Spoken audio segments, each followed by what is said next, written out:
Welcome to U.S. History since 1877. In this course, you will survey the major themes, events, and ideas of American history after Reconstruction. I'm Jordan O'Connell, History and Government Instructor at Northeast Iowa Community College. This lecture distills a decade of my written notes taken from Alan Brinkley's The Unfinished Nation, The American Yawp, and our course-assigned OpenStax U.S. History textbook. This lecture focuses on affluence, Vietnam, and the collapse of post-war trust. The core question is this: what happens when middle-class faith in experts in federal capacity collides with a Vietnam War the public cannot see or trust? The core competency is to describe the demographic, social, and economic values embraced by the American middle class after the end of World War II.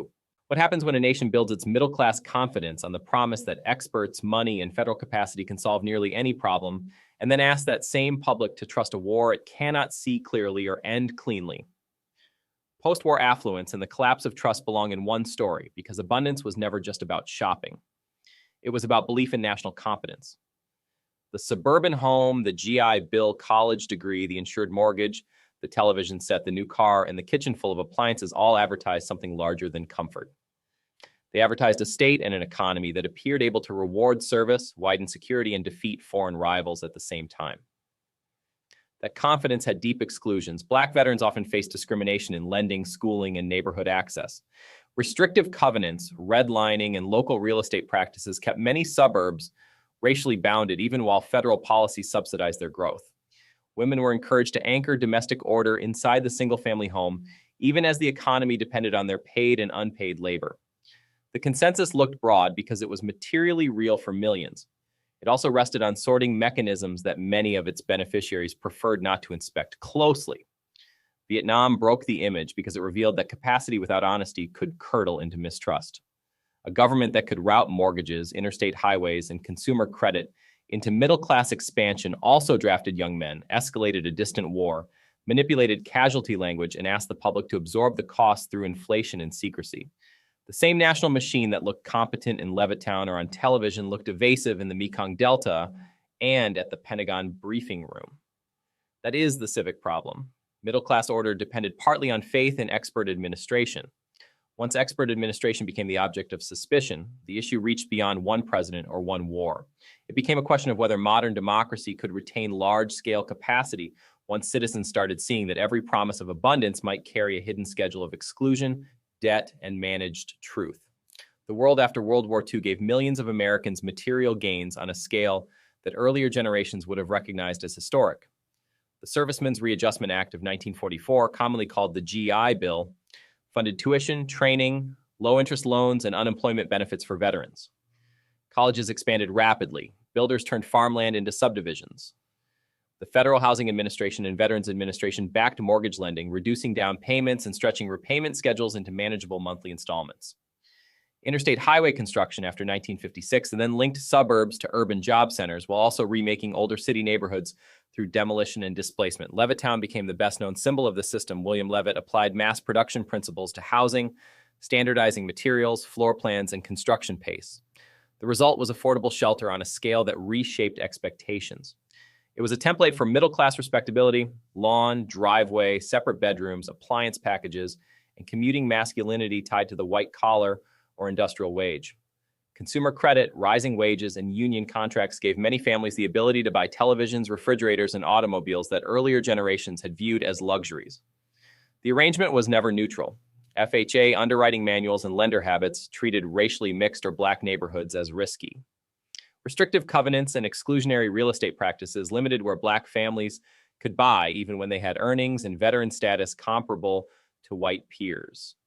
White flight redistributed tax bases and school quality, a policy system that spoke in the language of homeownership and security, therefore worked as a wealth-building engine for many white families while narrowing equivalent access for others.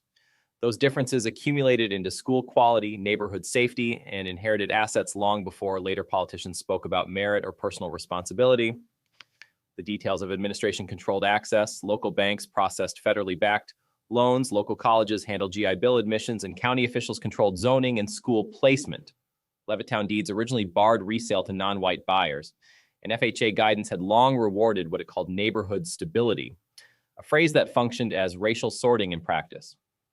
In the South, Black veterans could technically apply for benefits while encountering segregated colleges with limited seats and local lenders with no interest in extending mortgage credit on equal terms. Post-war prosperity therefore depended on federal paperwork that looked universal on the form and selective in the office where the form was judged. Television helped normalize the image. Sitcom households, advertising campaigns, and consumer exhibitions taught Americans what a successful family was supposed to look like. The male breadwinner, female homemaker, cheerful kitchen, and obedient children became national symbols in part because post-war affluence could stage them as plausible. The baby boom reinforced the demand for schools, houses, pediatric care, and durable goods. Cold War competition then turned domestic abundance into ideological evidence. There were alternatives to this consensus. The United States could have expanded social housing more broadly, integrated mortgage policy more forcefully, funded cities without rewarding suburban flight so heavily, or distributed GI benefits with tighter anti-discrimination oversight. It chose a more market-facing route tied to private lenders, developers, and local authorities. The result was a middle-class order that looked natural by the late 1950s, precisely because the state had invested so much in making it appear private. The kitchen debate in Moscow in 1959 condensed the meaning of post-war affluence. Richard Nixon and Nikita Khrushchev argued inside a model American kitchen surrounded by appliances, cabinets, and labor-saving devices. Nixon used consumer abundance as proof that capitalism delivered dignity, choice, and domestic ease. That scene transformed everyday objects into geopolitical evidence. The suburban kitchen became a Cold War argument. Yet even at the height of confidence, the system carried strain. The post-war order depended on military spending, cheap energy, global market access, and political trust in federal expertise. John F. Kennedy's New Frontier and Lyndon Johnson's Great Society inherited that confidence.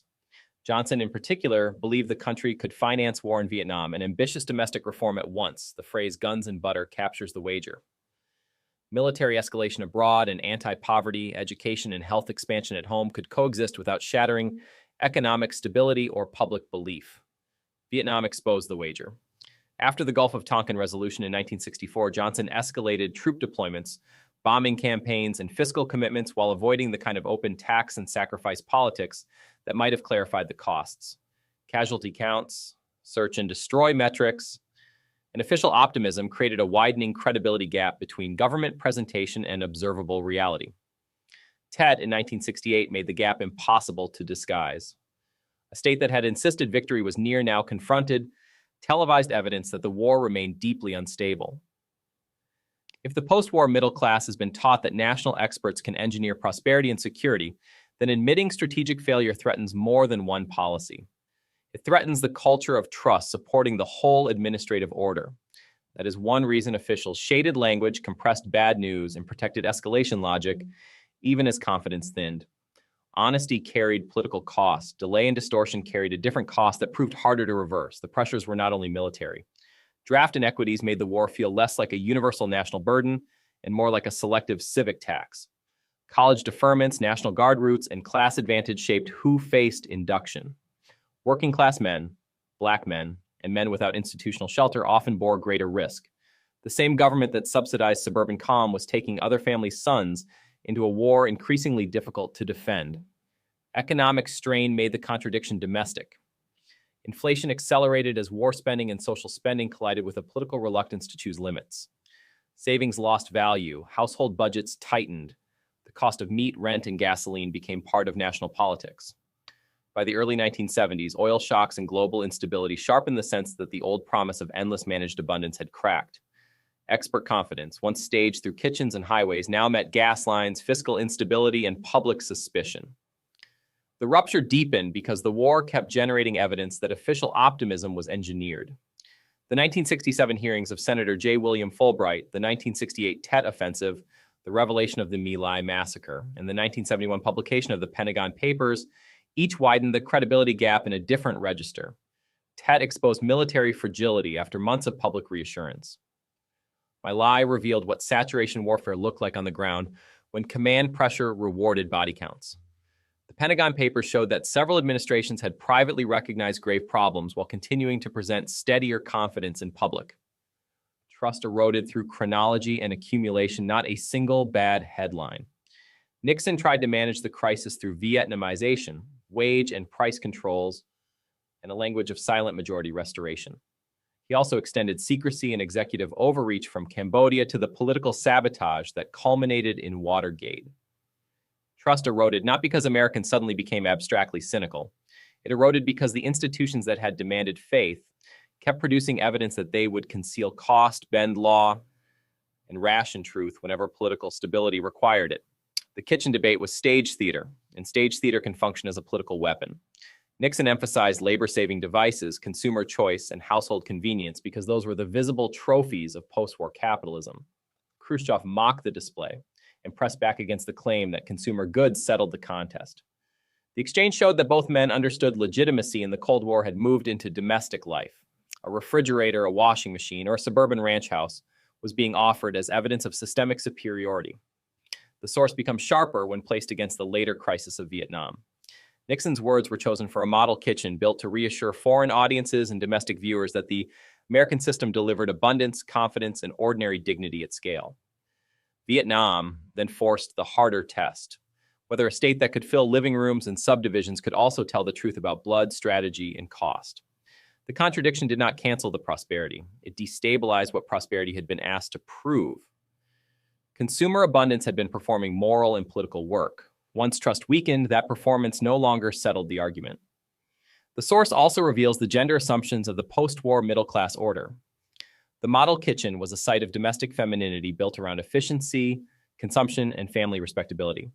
That image helped define normal life, even as it obscured the racial exclusions in homeownership and the strains already bearing down on women expected to sustain domestic harmony inside a culture that treated their labor as natural. The exchange therefore carries more than Cold War confidence. It carries the social ordering that affluence helped normalize. By the late 1960s and early 1970s, the kitchen debate had acquired a harsher meaning. What had been displayed as proof of governmental and economic honesty now faced the pressure of official claims about war, race, and public purpose that were failing under inspection.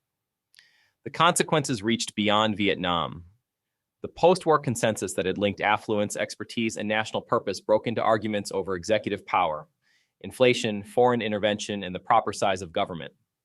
Congress tried to reclaim authority through measures such as the War Powers Resolution of 1973. Journalists leaked documents, and investigations such as the Pentagon Papers and Watergate reporting taught the public to assume that official narratives needed adversarial checking. Skepticism became part of citizenship. Middle-class life did not disappear. Suburbs remained, consumer culture deepened, home equity and educational attainment still structured family ambition. Yet the mood surrounding those achievements changed. Abundance could no longer so easily stand in for trust. A kitchen full of appliances did not answer questions about war honesty, racial exclusion, inflation, or executive lawlessness. The state retained immense capacity, but its aura of competent benevolence had been damaged. That leaves a problem without a clean, sentimental ending. A democracy needs roads, loans, schools, health systems, and military institutions capable of action. It also needs citizens who believe those institutions are governed honestly enough to deserve obedience and sacrifice. Post-war affluence proved that American power could build remarkable material security for many families.